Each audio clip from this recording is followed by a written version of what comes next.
नमस्कार। विश्व शांति दर्शन में मैं श्रीराम शिंदे आप सबका स्वागत करता हूं।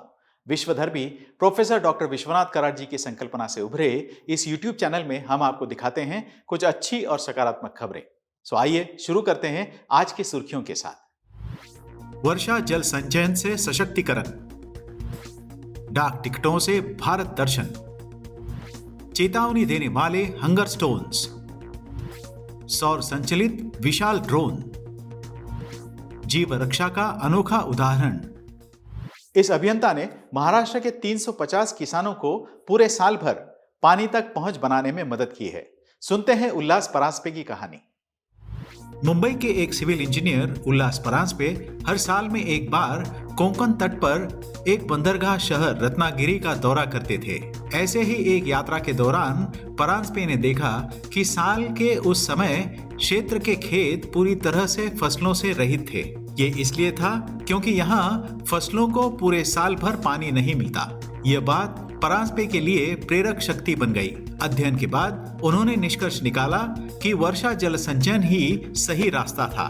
सन 2003 से अपने ट्रस्ट जलवर्धनी प्रतिष्ठान के माध्यम से परांजपे और उनका परिवार वर्षा जल संचयन प्रणाली को महाराष्ट्र के किसानों और आदिवासी जनजातियों के करीब लाने के लिए अथक प्रयास कर रहा है। 2020 तक उन्होंने 17 जिलों में 350 से अधिक ऐसी प्रणालियों का सफलतापूर्वक निर्माण किया है। 72 वर्षीय उल्लास परांजपे बताते हैं कि उन्हें लगता है कि यह जल संरक्षण पद्धति भारत में कृषि का भविष्य है। फरवरी में दिल्ली में आयोजित एक प्रदर्शनी में डाक टिकटों से उजागर होगा भारत का 75 वर्षों का इतिहास। भारतीय डाक विभाग 11 से 15 फरवरी तक नई दिल्ली में प्रगति मैदान पर एक राष्ट्रीय स्तर की डाक टिकट प्रदर्शन का आयोजन कर रहा है। Chief postmaster general Maharashtra circle Veena R Srinivas के अनुसार लंबे समय के बाद इस तरह की प्रदर्शनी राष्ट्रीय स्तर पर आयोजित की जा रही है, जिसमें देश भर के प्रतिष्ठित डाक टिकट संग्राहक विभिन्न विषयों पर अपने डाक टिकटों के संग्रह को प्रदर्शित करेंगे। आजादी का अमृत महोत्सव और नया भारत, युवा शक्ति, नारी शक्ति, 75 साल की उपलब्धियां, प्रकृति और वन्य जीवन तथा संस्कृति और देश का इतिहास, ऐसे कई विषय इसमें शामिल होंगे। अमृतपेक्स 2023 कुल 1400 फ्रेम्स की प्रदर्शनी होगी।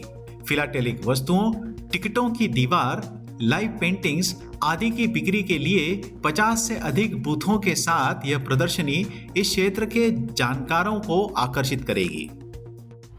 नदी के पानी में छिपे हुए ये पत्थर बरसात कम होने पर कयामत की चेतावनी देते हैं। इन्हें हंगर स्टोन कहा जाता है। पिछले वर्ष यूरोप में सूखे की चेतावनी देने वाले पत्थर नदी के पानी से फिर से उभर आए और स्थानीय लोग डर गए क्योंकि इन पत्थरों पर लिखा था भूख के पत्थर। ऐसा शायद इसलिए कि नदी में उपलब्ध जलस्तर अगर इससे भी नीचे गिर जाता है तो मनुष्य जीवन के लिए खतरा हो सकता है। चेक गणराज्य और जर्मनी में एल्बे तथा राइन नदियों की बाढ़ ने पानी की कमी के दौरान सदियों पहले उकेरी गई इन चट्टानों को उजागर किया है। वे जलवायु संकट की मौजूदा बिगड़ती स्थिति के लिए एक चेतावनी देते हैं। चीन का पहला पूरी तरह से सौर संचालित विशाल ड्रोन, आइए देखते हैं। चीन के सबसे बड़े मानव रहित हवाई वाहन या यूएवी पूरी तरह से सौर ऊर्जा से संचालित हैं। इन्होंने हाल ही में अपनी पहली उड़ान पूरी की है। इस यूएवी का नाम किमिंगसिंग 50 है, जिसका अंग्रेजी में अर्थ मॉर्निंग स्टार 50 होगा।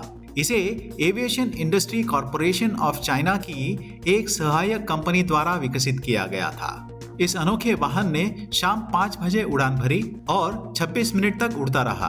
फिर उत्तर पश्चिमी चीन के यूलिन शहर झांझाक्सी प्रांत में आसानी से उतारा गया। उड़ान के बाद यह ड्रोन अच्छी स्थिति में था।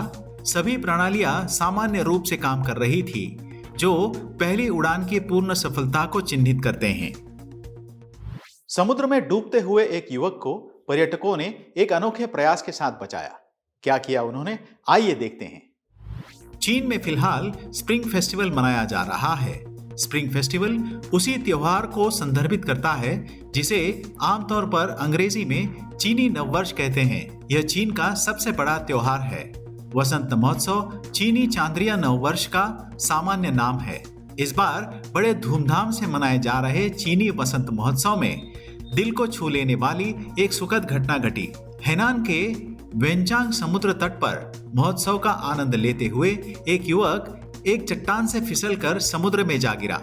वह बह जाता अगर मौजूदा पर्यटक उसकी मदद नहीं करते। इस युवक के बचाव के लिए रस्सी या कोई और साधन न होने की स्थिति में मौजूदा पर्यटकों ने अपने कपड़े उतारे, उन्हें एक दूसरे से कसकर बांधा और एक रस्सी बनाई। इसी रस्सी को पकड़कर उस युवक को समुद्र के पानी से बाहर निकाला गया। पर्यटकों की सावधानी से इस युवक की जान बच गई और वसंत महोत्सव किसी अप्रिय घटना के बिना पूरा हुआ। गणतंत्र दिवस पर कर्तव्य पथ पर होने वाली परेड के लिए पूरी ड्रेस रिहर्सल की गई। आइए देखते हैं उसी की कुछ झलकियां जाते जाते। 26 जनवरी 2023 को कर्तव्य पथ पर होने वाली गणतंत्र दिवस परेड के दौरान 17 राज्यों और केंद्र शासित प्रदेशों की 23 झांकियां प्रदर्शित की जाएंगी। इनके अलावा परेड में केंद्रीय मंत्रालयों तथा विभागों की 6 झांकियां भी शामिल होंगी। इस वर्ष गणतंत्र दिवस परेड के दौरान देश की भौगोलिक और समृद्ध सांस्कृतिक विविधता को दर्शाते हुए विभिन्न सफलताओं को प्रदर्शित किया जाएगा। आशा करता हूं यह संस्करण आपको पसंद आया होगा। अगर हाँ तो इसे सब्सक्राइब जरूर कीजिएगा और देखते रहिए विश्व शांति दर्शन। धन्यवाद।